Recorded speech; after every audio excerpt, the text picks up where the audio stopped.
जाएगा हिमाचल सिंह जी महाराज के यहाँ, ईश्वरदास ब्रह्मचारी जी महाराज का। अरे सुखी राम को दास, थोड़े थोड़े सब दुखी, तो सुखी राम को दास। भगवान का दास सुखी है, क्यों?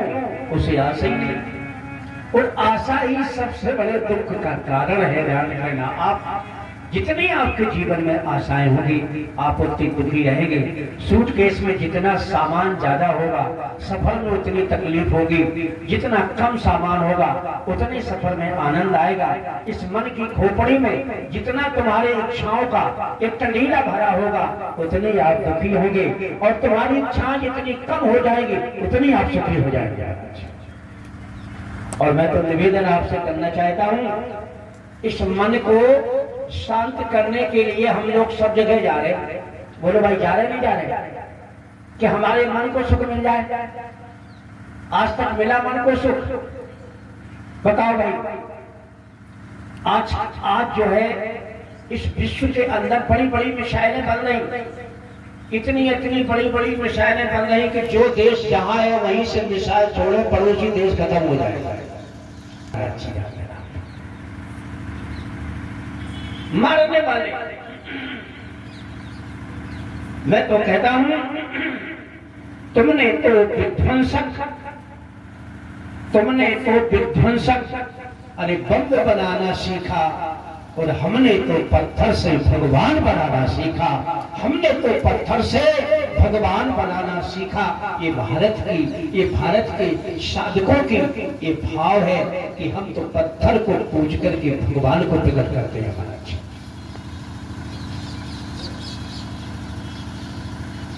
तो निश्चित है आपको मन का विश्राम मिल जाएगा। अरे भाई, यहाँ तो विश्व को विश्राम मिलता है, यहाँ तो विश्व को विश्राम मिल जाता है राम जी का दर्शन करके। और फिर जो सत्संग में आ जाएगा उसको तो बिल्कुल स्थायी विश्राम मिल जाएगा। इसलिए मैं निवेदन आपसे करना चाहता हूँ, कम से कम आप अपने घर में 10 मिनट बैठ करके राम जी का भजन करो, राम जी का चिंतन करो, और अपने मन को भगवान में डाल दो। अगर भगवान के चरित्र में, भगवान के सत्संग में अगर तुमने अपने मन को डाल दिया तो ये मेरा विश्वास है। हो सकता है कि मकान अच्छा ना हो सकता है कि गाड़ी अच्छी ना हो सकता है कि आपका शरीर अच्छा ना हो, ये सारी चीजें हो सकती हैं, लेकिन घास फूस की झोपड़ी में रहने वाले तुम्हें इतना विश्राम मिलेगा कि ऊंची हवेली वाले तुम्हारे उस घास की झोपड़ी में आएंगे विश्राम लेने के लिए कि मुझे औषधि बताओ, ये विश्राम तुम्हें कैसे मिल रहा है। गोस्वामी जी का प्यारा सूत्र देख लिया, विश्राम मिलेगा कहाँ? राम चरिते मानस ये नामा, सुनत श्रवण पाइए विश्राम।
रसगुल्ला को चाशनी से ऊपर निकाल दो तो वो मीठा होगा कि सीधा होगा? बोलो भैया। अगर रसगुल्ला को आप शक्कर की चाशनी से हटा दो तो मीठा होगा कि सीठा? सीठा हो जाएगा। और उसको शक्कर में डाल दो तो मीठा हो जाएगा। इसी तरह से तुम अपने मन को विषयों में डुबाओ तो सीठे हो जाओगे, विषयों से हटा करके अगर राम के चरित्र रूपी सरोवर में डुबाओ तो मीठे हो जाओगे। ये थोड़ी ध्यान से सुनना मेरी भाई। भगवान शंकर और सती जी विराजमान हैं और भगवान शंकर ने सती से कहा कि मेरी इच्छा हो रही है कि मैं हम ऊपर से नीचे चले। उन्होंने कहा महाराज दुनिया के लोग तो नीचे से ऊपर जा रहे हैं और आप ऊपर से नीचे। उन्होंने कहा हाँ हम तो ऊपर से नीचे चले। उन्होंने कहा महाराज अगर ऊपर से नीचे चलोगे तो दुनिया क्या कहेगी कि शंकर जी त्रिभुवन का गुरु वो धरती पे ऊपर से नीचे उतर के आए। दुनिया तुम्हारे बरमनी उठाएगी और जब पति को बरमनी उठती है तो सबसे ज्यादा कष्ट उसकी पत्नी को होता है। जान जाना उसके घर वालों को कष्ट होता है। इसलिए आप ऊपर से नीचे जाओगे तो अच्छा नहीं होगा, अच्छा नहीं लगेगा। इसलिए अगर चलनी है तो ऊपर चलो। ऊपर क्या है? तुम जिस आराध्य का ध्यान करते हो शांताकारं भुजगशयनं पद्मनाभं सुरेशं। जो शेष की सैया पर लेट करके जो शांत है उसका नाम है नारायण। जो शेष को कुचल दे उसका नाम है नारायण। जो शेष को गले में डाल ले उसका नाम है शंकर। और जो शेष को देख करके भाग जाए उसका नाम है इंसान। एक व्यक्ति लाठी लेकर के अंधेरी रात में लाठी मार रहा था। उसकी भाभी ने कहा क्या कर रहे हो? अरे मैं कलिया सांप को मार रहा हूँ, काला सांप को मार रहा हूँ, बहुत बड़ा काला सांप है। उन्होंने कहा कि लाला तुमने कभी बहादुरी तो आज तक दिखाई नहीं। चुहिया निकलती है तो रजैया में मुंह करके सो जाते हो और तुम एक काले सांप को मार रहे हो। कहा मैं काला सांप मार रहा हूं, देखो कितना लंबा काला सांप है। तो उनकी भाभी को हंसी आ गई। भाभी ने कहा जरा प्रकाश से लाओ देखे तो काला सांप 50 लाठी मारी तो मर गया होगा। तो देखा वो काला सांप नहीं था, वो काली उनकी भाभी की चुटैया थी महाराज जी।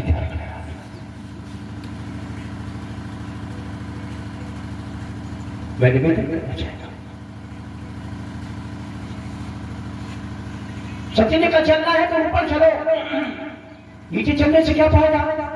अरे ऊपर के पानी की बूंद भी अगर धरती पर गिरती है वो भी गंदी हो जाती है। घूम पर तबा ढाबर पानी गंजी भाई माया।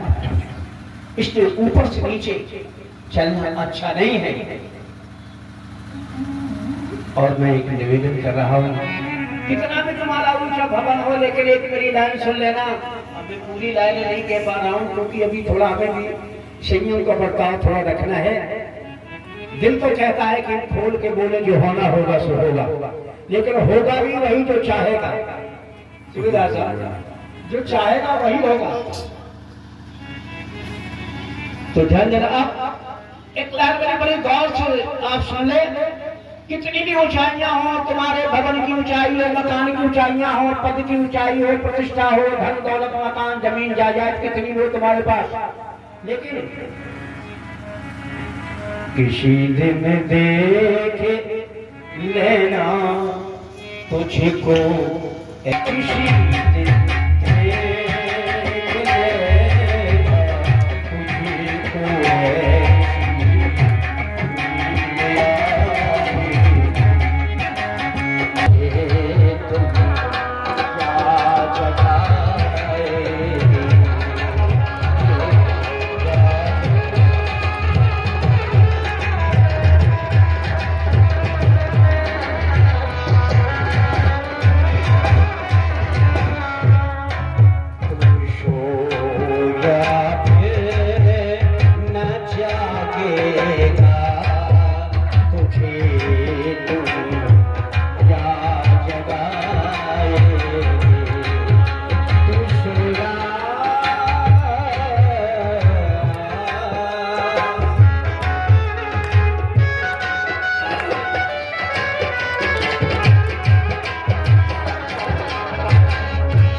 मुझे संसार के कोठे से जिसने बांध रखा है। ये संसार का कोठा है, इसने मुझे बांध लिया है, कमरे के अंदर मकान में बांध लिया। तुझे संसार के कोठे से जिसने बांध रखा है, तेरे सोते ही हो, तेरे सोते ही ये ममता की रस्सी टूट जाएगी।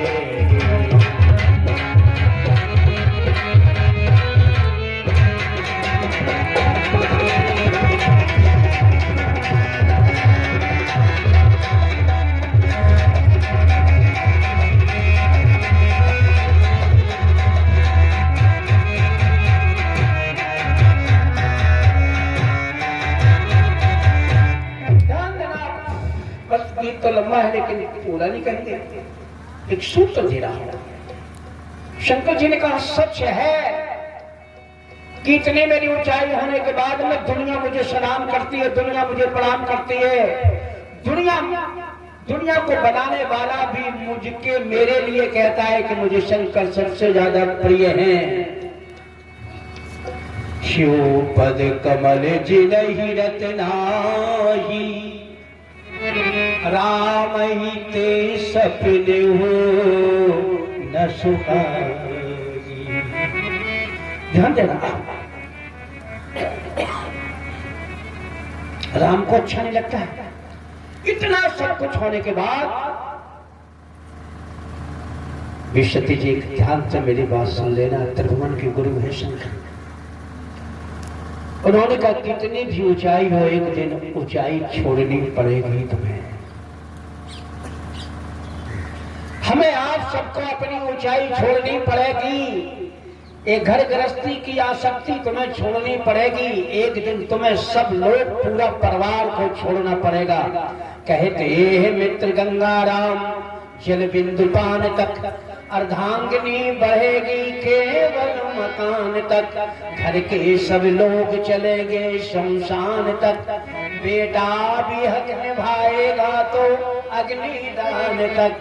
इससे तो आगे भजन ही है साथी, हरि के बिना तू अकेला रहेगा।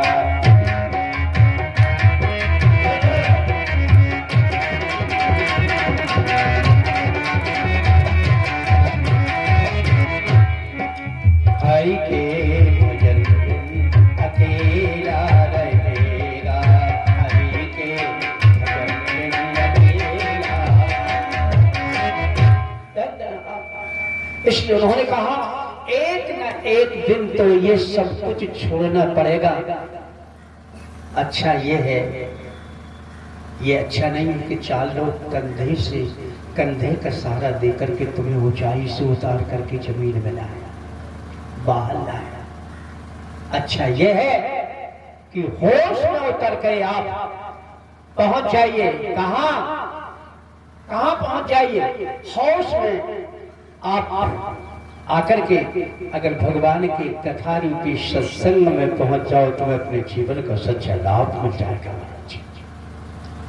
ये वो जगह है जहां से 5 चीजें मिलती हैं।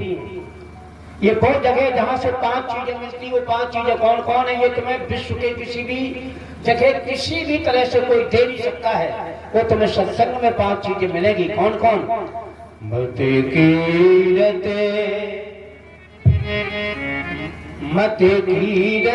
गति भूत भला,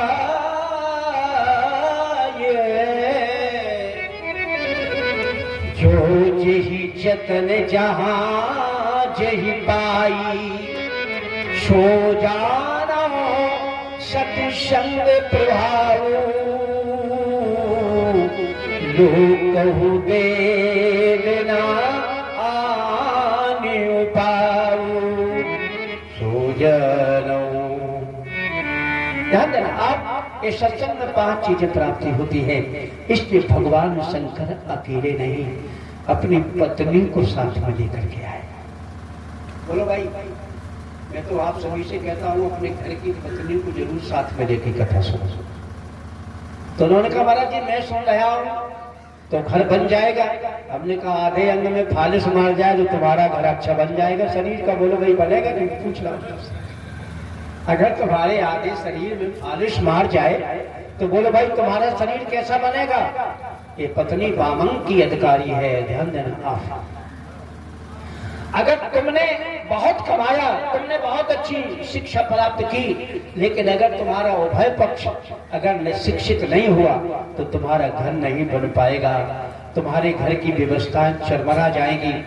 आज हिमांचल जी की पत्नी का सहयोग अगर हिमांचल जी को नहीं मिलता तो ये सत्संग नहीं हो पाता। यहाँ ध्यान रखना सबसे बड़ा सहयोग।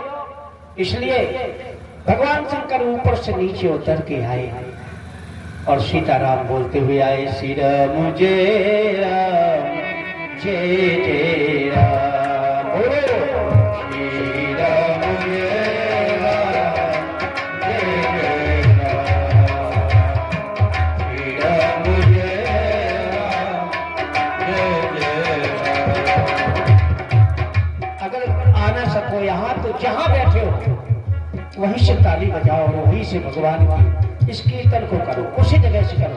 ओ श्री राम जय राम जय जय राम, श्री राम जय राम जय जय राम, श्री राम जय राम जय जय राम,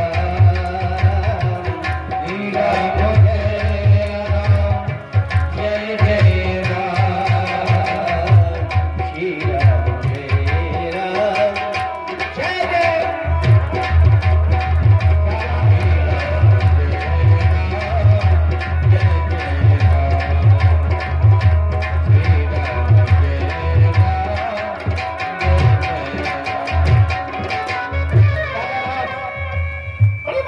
आए, ऊपर से नीचे आ रहे। सती जी ने और प्रश्न कर दिया। उन्होंने कहा महाराज आप ऊपर से नीचे आ रहे हैं। उन्होंने कहा ऊपर से नीचे आना अवतार होता है, अवतार। ऊपर से नीचे गिरना अवतार नहीं है, अवतार। हम ऊपर से नीचे आ रहे हैं, ये मेरा एक अवतार हो रहा है। ध्यान देना आप। उन्होंने कहा नीचे जाने की जरूरत क्या है? ऊपर क्यों नहीं चलते हो? उन्होंने कहा ऊपर क्या करोगे, ऊपर वाला तो नीचे आ गया। व्यापक ब्रह्म निरंजन निर्गुण विगत विरोध सोवद प्रेम भगति वशे को।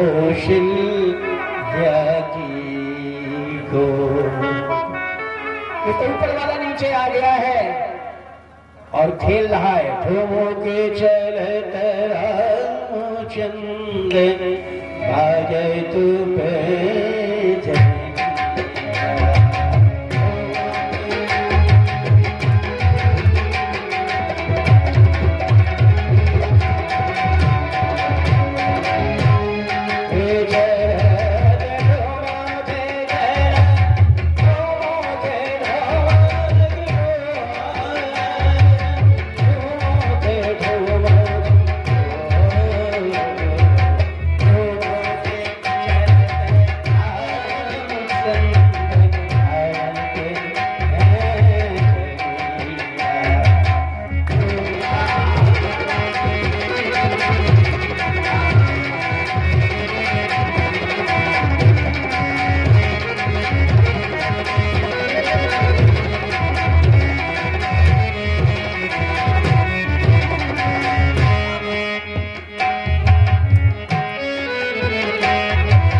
के आंगन में ठुमुक ठुमुक करके चल रहा है, पैजनिया बज रही उसकी, उसका दर्शन करना है। ध्यान देना मेरे बेटा, आप लोगों से सभी से करना चाहता हूं, उस भगवान का तुम्हें दर्शन करना है तो उतरना पड़ेगा ऊपर से नीचे। मानो तुम्हें अपनी जिंदगी के अहंकार का त्याग करके धरती पे आना पड़ेगा, सत्संग में आना पड़ेगा, तब तुम उसको देख पाओगे। उस परमात्मा से कि मिलने का पता है, क्या है पता है आपको? बिन विश्वास भगति नहीं, ते ही बिन त्रिवहीन राम, राम कृपा बिन सपने जीवन रहे बेष्टा। विश्वास की बहुत बड़ी आवश्यकता है सूबेदार साहब। आज विश्वास ही हमारा एक दूसरे से अलग हो गया है। बेटे को बाप पर विश्वास नहीं, बाप को बेटे पर विश्वास नहीं, पत्नी को पति पर विश्वास नहीं, पति को पत्नी पर विश्वास नहीं, भाई को भाई पर विश्वास नहीं, शिष्य को गुरु पर विश्वास नहीं। लेकिन है, अगर डॉक्टर पला भर गोली दे दे, जो कहते ठीक हो जाओ तुम, शुगर तुम्हारी ठीक हो जाए, चिंता न करो, तो पला भर गोली खाए ले हो, लेकिन मताई की बात पर विश्वास नहीं है कि बेटा जो शराब न पियो, बेटा शराब न पियो, ध्यान रखना। इस बात पर तुम्हें विश्वास नहीं होगा, लेकिन डॉक्टर की गोली पर तुम्हें विश्वास हो जाएगा और आज के नेताओं की बोली पर विश्वास होगा, लेकिन रामचरितमानस की इस बात पर विश्वास नहीं होगा। निवेदन मेरा है आपसे। इसलिए उस परमात्मा को प्राप्त करने के लिए सबसे पहले विश्वास की जरूरत है। बिन विश्वास भगत नहीं। जब तक तुम्हारे जीवन में विश्वास नहीं होगा तब तक भक्ति, भक्ति माने प्रेम। बिन विश्वास भगत नहीं, कहीं बिन दिलवाही न राम, और राम कृपा बिन सपने जीव न लहे। विश्राम नहीं मिले, कितनी तुम खोआ की जलेबी खाते रहो महाराज, कितनी तुम खोआ की जलेबी खाओ, कितने तुम नोटों के गद्दे पर सो, कितनी तुम कीमती गाड़ी पर चलो, कितने तुम अपने शरीर में गहनों पहन लो, कपड़े पहन लो, दुनिया तुम्हें नमस्कार करे, लेकिन विश्राम तभी मिलेगा तुम्हें। विश्राम तुम्हें तभी मिलेगा जब ईश्वर के प्रति तुम्हें विश्वास हो जाएगा, ग्रंथ से विश्वास हो जाएगा, संतों पर विश्वास हो जाएगा, पंथ से विश्वास हो जाएगा। ये संत ग्रंथ पंथ है, गंगा गायत्री गौ, इनसे तुम्हारे विश्वास हो जाएगा। मैं निवेदन करना चाहता हूँ माताओं बहनों, आप सभी से मेरा कहना है, आप गाय को रोटी सब दिया करो। सबसे पहले जो गाय को रोटी खिला देगा उसने 33 करोड़ देवताओं को भोग लगा दिया, ध्यान रखना। गाय को रोटी जरूर खिलाओ, और अंतिम वाली रोटी कोई नहीं खाना, नहीं घर में गरीबी आ जाएगी। ध्यान देना, जो आटा जो बचता है, जो थोड़ा आटा बचता है उसको अगर खाना घर में, उसकी अंतिम रोटी बनाकर के कुत्ते खिला देना। पहली रोटी गाय को, अंतिम रोटी कुत्ते को। अगर ये तो डालती रहोगे, कंगाली कभी घर में नहीं आएगी, आबादी बढ़ेगी तुम्हारे जीवन की। इसलिए महाराज भगवान शंकर ने कहा कि बस उन्हीं का दर्शन करने के लिए मैं ऊपर से उतर के नीचे आया हूं। और जब तुम भगवान का दर्शन करने जाओ तो अहंकार न करना चाहिए।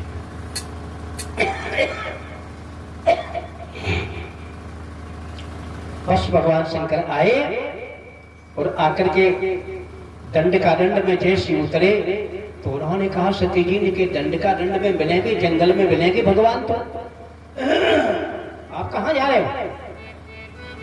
उन्होंने कहा दंड का दंड में मिल तो जाएंगे लेकिन पहचान नहीं पाओगे।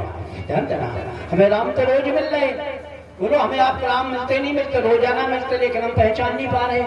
पहले पहचान की जगह पे चलो, तब तुम पहचान पाओगी। अर्थात उन्होंने कहा कि सबसे पहले हम एक संत के पास चल रहे हैं, और चल करके इसलिए अगस्त ऋषि महाराज जी के पास आ गए। अगस्त ऋषि के आश्रम पर आए, और जैसे अगस्त ऋषि ने देखा, भगवान शंकर को देखा, प्रसन्न हो गए भगवान शंकर को देख करके। उन्होंने कहा अब मुझे विश्वास हो गया कि अब मुझे राम मिलेंगे, ध्यान रख लेना। और शंकर जी ने कहा कि अगस्त ऋषि अब मैं तुम्हारे मुख से कथा सुनूंगा तो हमें भी राम मिलेंगे। ये विश्वास। सम्मान किया, सम्मान में तीन तीन विशेषण सती को मिले, सब कुछ। और मिलने के बाद गोस्वामी जी ने बहुत अच्छा सूत्र दिया कि अगस्त ऋषि से कथा सुनने के लिए भगवान शंकर मस्त हो गए। अगस्त ऋषि ने सबसे पहले कथा सुनाई। ध्यान देना, हमारे मानस में 4 घाटों की चर्चा है, 4 घाटों की। ये शंकर जी ज्ञान घाट के आचार्य हैं। अगर ज्ञान घाट का आचार्य संत के चरणों में बैठकर की कथा सुन रहा है और अपना कैलाश छोड़ करके सुन रहा है, अपने परिवार को छोड़ करके सुन रहा है, अपने नंदी को छोड़ करके सुन रहा है, अपने गढ़ों को छोड़ करके सुन रहा है, अहंकार शून्य होकर के सुन रहा है। बस सती जी ने प्रश्न कर दिया। उन्होंने कहा महाराज तो कथा सुनने आए तो कुंभज के पास। कुंभज माने घड़ा। तुम तो कथा के समुद्र हो, जो कथा का खुद समुद्र है वो घड़े के बच्चे के पास आए कथा सुन। तो उन्होंने कहा सती बिल्कुल सच है कि ये हम कथा के समुद्र हैं और ये ग्रह के बच्चे हैं कुंभज, और मैं यहां कथा सुनने आया हूं। महान वो नहीं है जो कथा के समुद्र को अपने हृदय में रखे, महान वो नहीं है। महान वो है जो समुद्र को अपने छोटे से कुंभज में उतार करके समाज का कल्याण करके बहुत श्रेष्ठ होता है महाराज। इसलिए मैं कुंभज के पास आया हूं, घड़े के बच्चे के पास आया हूं। इन्होंने भगवत कथा, वेद, पुराण, शास्त्र, उपनिषद सबको अपनी बुद्धि के छोटे से बातों में भर लिया है, इसलिए मैं इनसे कथा सुनने आया हूं। ध्यान देना आप। बस तुलसी बाबा लिख रहे और समय भी हो रहा है, बस मैं थोड़ी सी बात कह दूं। इसके बाद तुलसी बाबा का संकेत है। आए अगस्त ऋषि ने सम्मान किया, किसका? शंकर जी का सम्मान किया। शंकर जी गदगद। पार्वती जी का भी सती का सम्मान किया तो सती का चेहरा लटक गया महाराज। भगवान शंकर ने जब सम्मान किया तो शंकर ने सोचा कि मुझे इनका सम्मान करना चाहिए, श्रोता का सम्मान मुझे करना चाहिए, और मैं इनका ये श्रोता खुद ही कथावाचक स्वयं मेरा सम्मान कर रहे हैं। कथावाचक स्वयं मेरा सम्मान कर रहे हैं, श्रोता को सम्मान करना चाहिए, ये मेरा सम्मान कर रहे हैं, तो निश्चित है कि ये अहंकार शून्य है। इससे खुशी हुई और सती जी से पूछा कि तुम्हारा चेहरा क्यों लटक गया? भगवान शंकर ने, उन्होंने कहा जब ये हमारे पांव छू रहा है, बक्ता होकर के मेरे पांव छू रहा है, मेरा पूजन कर रहा है, तो निश्चित इसको आता जाता कुछ नहीं है महाराज। और व्यर्थ में अहंकार जीवन में आ गया, अहंकार हो गया। मैं कहता हूं कभी कभी कि बेटी में जो गुण होता है वो पिता का गुण होता है, ध्यान रख लेना आप। बेटी में जो गुण आएगा वो पिता का गुण आएगा, और बेटे में जो गुण आएगा वो माँ का गुण आएगा। इसलिए ससुराल में जब बेटी जाती है ना, तो जब झगड़ा होता है देवरानी जेठानी का, तो क्या कहती है? असल बाप की बेटी हो तो आ जाओ सामने मेरे। ध्यान रखिएगा आप। क्या कहेगा? वो ये नहीं कहती कि असल माँ की बेटी नहीं, कहेगी क्या कहेगी? असल बाप की बेटी हो तो आ जाओ मैदान में, हम देखें तुम्हें। तो बेटी में बाप का गुण होता है और बेटे में माँ का। जब दो व्यक्तियों में झगड़ा होता है तब कहता तुमने अपनी माँ का दूध पिया हो तो सामने आ जाओ, अगर बोतल का पिया हो तो मत आना मेरे सामने। बस।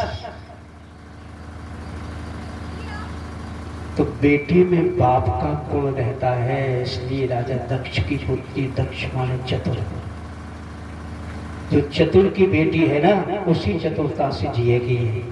वो चाहे जहाँ रहे। हम तो कभी कभी कहते हैं कि भैया अगर लड़का तुम्हारा भोला भाला हो तो भोली भाली बहू लाना, चतुर मत लाना। नहीं, ये लड़के की जिंदगी छटेगी और आपकी भी पखाएं छटेंगी, आपका भी जीवन छटेगा। ध्यान रख लेना। आप ये मत सोच लेना कि लड़की हमारी भोला भाला है, लड़का भोला भाला और लड़की आ जाए बीए तो समझ लेना कि बस बीए मिलेगी, तुम्हारी जिंदगी खराब कर देगी ना। इसलिए जो घर पर कुल होए अनूपा कर ये विवाह। ध्यान देना हम इस सूत्र को जीवन में। बस कथा शुरू हुई और उसी जगह हम अपनी वाणी को विश्राम देंगे और कल फिर आइए, कल फिर आपके बीच में चर्चा। आज जो पहला दिन है और मुझे हिम्मत नहीं पड़ रही थी सूबेदार साहब, हमने हनुमान जी से निवेदन किया। मैंने कहा कि अब मुझे आज्ञा दे दो, अपनी कृपा की भीख दे दो, मैं राम कथा कहूँगा। राम काज के अलावा मेरा जीवन अब किसी में न पहले था न आज है और न रहेगा। अब मैं राम काज के अलावा हनुमान जी कुछ नहीं करना चाहता हूँ, इसलिए मुझे आदेश दो, मेरे ऊपर कृपा करो कि मैं राम की कथा कहूँगा। बस इतनी तुमसे मैं आदेश दे रहा हूँ, इतना ही मुझे दे दो, इससे आगे मुझे कुछ न दो। मिले न मिले कोई मतलब नहीं है। संसार में अगर हम जीवित रहें तो अब सिर्फ कथा के लिए जीवित रहें। अब मुझे संसार की इन चीज़ों की कोई इतनी आवश्यकता नहीं है, राम काज के लिए जीवन बना रहे बस। इसलिए कथा शुरू हो गई।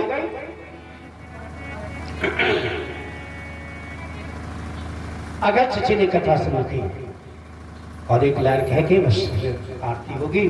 बहे बहे सतसंगे दरिया नहालो जिसका जीजा सत्संग का दरिया नहालो।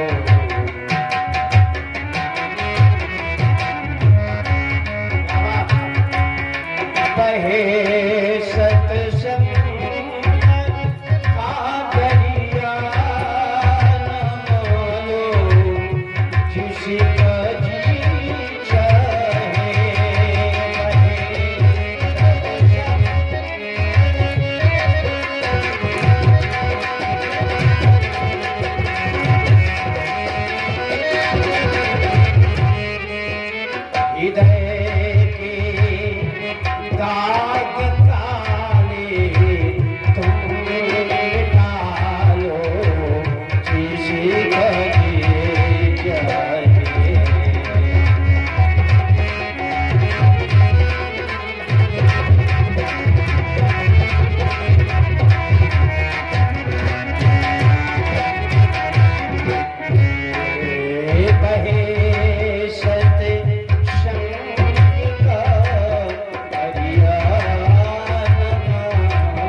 प्यारे भाई, विश्राम मिलेगा तो भगवत कथा में मिलेगा, भगवान के चरित्र में मिलेगा।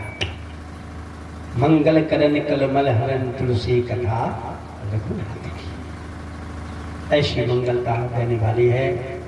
कल हमारा सभी लोगों से निवेदन है, अपने साथ में 10 लोगों को लाओ।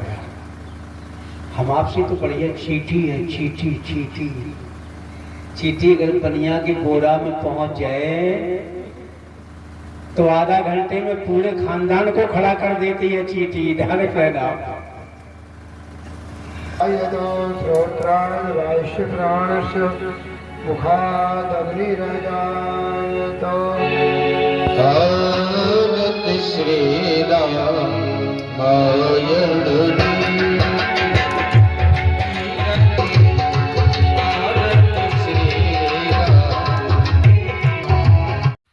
अभी आप लोगों ने ईश्वरदास ब्रह्मचारी जी को सुना, जो मानस मर्मज्ञ और संत है।